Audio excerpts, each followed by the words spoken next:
যে মালদ্বীপ গত এক বছর ধরে খেলে না কোনো ফুটবল ম্যাচ, সেই দলটার কাছেই শেষমেশ হেরে বসল লাল সবুজের বাংলাদেশ। সহজ সুযোগ কিভাবে করতে হয় মিস, সেটার মহড়াই দেখল স্টেডিয়ামে উপস্থিত হাজার হাজার দর্শক। ডিফেন্সে ভুল আর একের পর এক গোল মিস করায় হারের আক্ষেপ নিয়েই মাঠ ছাড়তে হয় বাংলাদেশকে।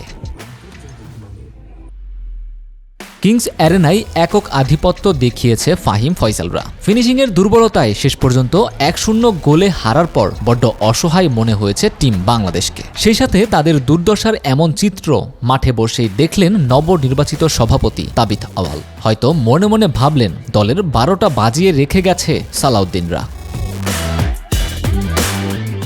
হাবিয়ের কাবরেরা ম্যাচ শুরুর আগের দিন বলেছিলেন, এবার মাঠে আক্রমণাত্মক ফুটবল দেখবে দর্শকরা। মাঠে বসে সেটার প্রতিফলন হলো, কিন্তু সেই অ্যাটাকিং ফুটবল দিয়ে কি লাভ যদি কাঙ্ক্ষিত গোলটাই না আসে। দিন শেষে ফুটবল হলো গোলের খেলা। মাঠে দর্শক ফেরাতে চাইলে গোল সেটা তো করতেই হবে।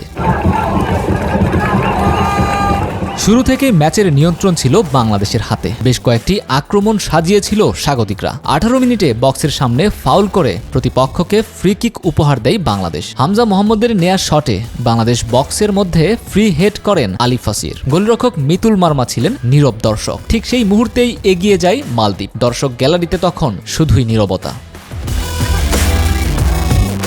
কিংস অ্যারেনাতেই আগামী 16 নভেম্বর ফিফা উইন্ডোর দ্বিতীয় প্রীতি ম্যাচ খেলবে বাংলাদেশ। সেদিন মালদ্বীপের বিপক্ষে নিশ্চিতভাবেই জয় নিয়ে মাঠ ছাড়তে চাইবে বাংলাদেশ। গুরুর কষ্ট লাঘব করতে চাইবেন তপু বর্মন, মিতুল মার্মারা।